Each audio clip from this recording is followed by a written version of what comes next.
स्वागत है आप लोगों का इस वीडियो में। क्वेश्चन कह रहा है a force F equal to a plus b x acts on a particle in the x direction where a and b are constant and x is obviously position है ना,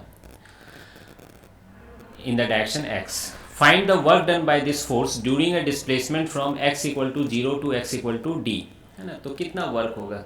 तो बहुत सिंपल है, work done का formula क्या हो जाएगा, integration of f x d x. अब आप बोलोगे ये कहाँ से आ गया, तो आपने ये फॉर्मूला तो ज़रूर पढ़ा है, एफ डॉट डी एस होता है। क्लियर है ये चीज़। अब फोर्स देखिए, F x i cap plus f Y j cap plus f Z के कैप होता है, और छोटी सी डिस्प्लेसमेंट क्या लिख सकते हो, d x i cap plus d y j cap plus d z के कैप, और डॉट प्रोडक्ट करोगे तो यही तो आता है, integration of f x d x plus f y d y plus f z d z. ठीक है, अलग अलग भी इंटीग्रेट करके लिख सकते हो। तो यही तो वर्क डन आता है, जनरल वर्क डन है ना। तो मुझे तो यहाँ एक्स डायरेक्शन से ही मतलब है, तो इसलिए मैं एफ एक्स डी एक्स लिखा हूँ, क्योंकि वाई डायरेक्शन में कोई फोर्स अभी यहाँ मेंशन नहीं है, नहीं दिया गया है। अब ये लिमिट कहाँ से कहाँ तक होगा, तो x इक्वल टू 0 से लेके x इक्वल टू डी, यहाँ x वेरिएबल है।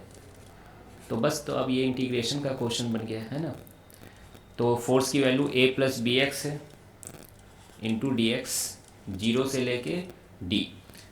ठीक है, अब देखिए इसका इंटीग्रेट कैसे करें।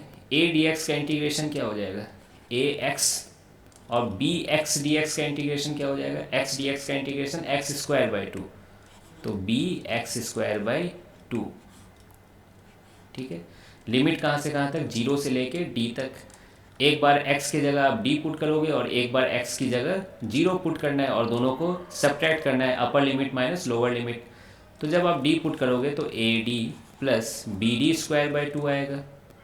क्लियर ये चीज़। और जब आंसर तो आ चुका है, आप भी देख रहे हो, जब आप 0 पुट करोगे तो दोनों में 0 प्लस 0 ही आएगा, तो यही आंसर हो जाएगा। आप चाहो तो इसमें से d कॉमन ले लो, तो a plus b d by 2 into d, तो यही वर्क डन है और यही आपका आंसर है। तो बेसिक इंटीग्रेशन का क्वेश्चन बन गया ये। मिलते हैं फिर नेक्स्ट वीडियो में।